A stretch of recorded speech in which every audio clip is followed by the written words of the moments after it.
Salam multimedia. Kita lanjutkan dengan pembahasan secara rinci kiat pertama, kiat 01, yaitu sertakan gambar, jangan hanya teks. Secara ilmiah, nama kiat ini adalah The Principle of Multimedia atau Multimedia Principle.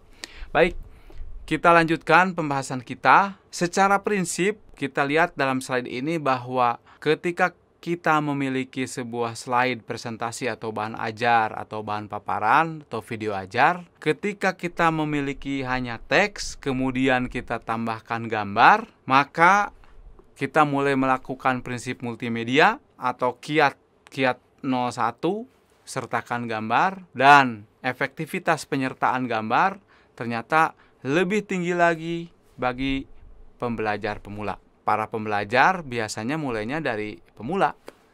Oleh karena itu, penyertaan gambar menjadi sangat penting dan kita lihat nanti bahwa dampaknya sangat besar. Kita lihat contohnya di sini ya. Mana yang lebih mudah diingat, dipahami dan dipraktikkan? Yang pertama, ada uraian mengenai listrik tenaga surya untuk keperluan rumah tangga. Artikel pertama seperti ini.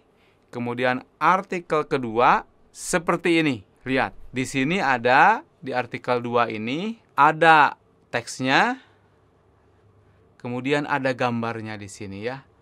Terlihat bagaimana tenaga surya diubah menjadi tenaga listrik untuk rumah tangga.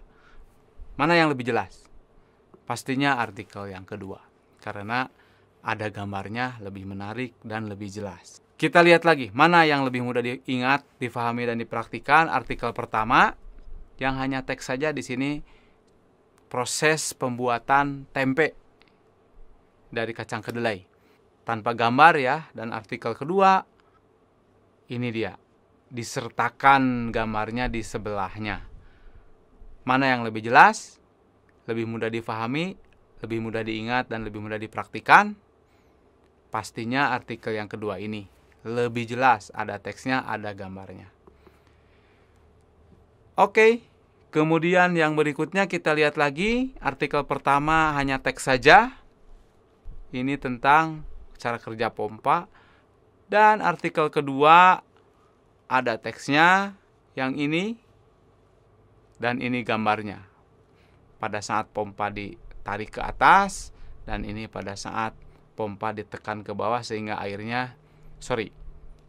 udaranya mengalir ke dalam apa yang kita pompa, misalkan ban. Tentu saja artikel yang ada gambarnya jauh lebih jelas ya.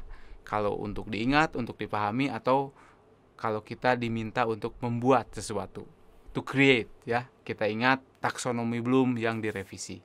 Nah, ada peribahasa Inggris, a picture is worth 1,000 words. Jadi gambar itu berharga 1000 kata-kata. Jadi dengan satu gambar bisa melukiskan, bisa mewakili 1000 kata. Bahkan peribahasa Cina yang lebih awal sebenarnya dari peribahasa Inggris, a picture is worth 10,000 words. Lebih banyak lagi ya. Lihat dampaknya secara ilmiah, telah diteliti oleh puluhan orang di seluruh dunia, bahwa kiat pertama, sertakan gambar jangan hanya teks, itu dampak terukurnya adalah 1,5. Dampak terukur ini nama lainnya adalah median effect size. Artinya apa? Pembelajaran lebih efektif dan efisien jika bahan ajar dan media informasi lainnya menyertakan gambar atau ilustrasi untuk melengkapi teks yang ada, bukan hanya teks saja. Demikianlah kiat 01. Sekali lagi, sertakan gambar, jangan hanya teks. Tetap semangat.